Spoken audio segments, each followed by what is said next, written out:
As the investigation into the tragedy in D.C. is just getting underway, we're taking a look back at how Western New York responded in the wake of Flight 3407. Our Trina Catterson spoke with the town of Clarence emergency director on what happened in the aftermath of that crash and how it compares to the response in Washington, D.C.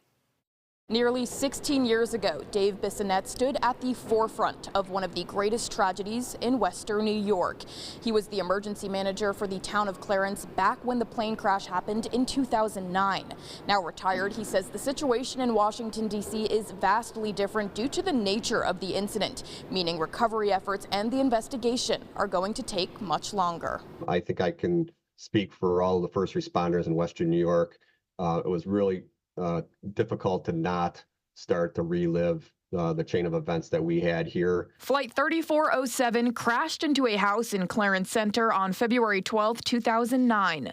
Almost 16 years later, the nation is reeling from yet another deadly tragedy. While many of them are different, many of them are also very similar. Bissonette says the first 48 hours are critical in the setup of any large-scale disaster. He says in both Clarence and in D.C., it consists of a lot of organization and structure for the response. 3407 was a 14-day incident. I can see the D.C. crash here going on for a week or two easily. Bissonette says there are factors that will make the D.C. investigation difficult. He described Clarence Center as a compact scene, whereas in D.C., debris is all throughout the frigid Potomac River. Having enough qualified people to do a below-surface rescue and recovery, that's more of a skill set that maybe is a little shorter in supply. The NTSB is expected to release a preliminary report in the next few weeks, something Bissonette says should be able to give more clarity.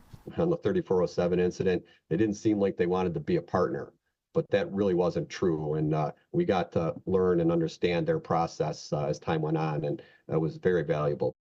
While the circumstances of the current situation are different, Bissonette says he knows it's going to be a long road ahead for the first responders, the families impacted, and of course, the community. He says his heart goes out to all of them. Reporting at the Buffalo Niagara Airport, Trina Catterson, News 4.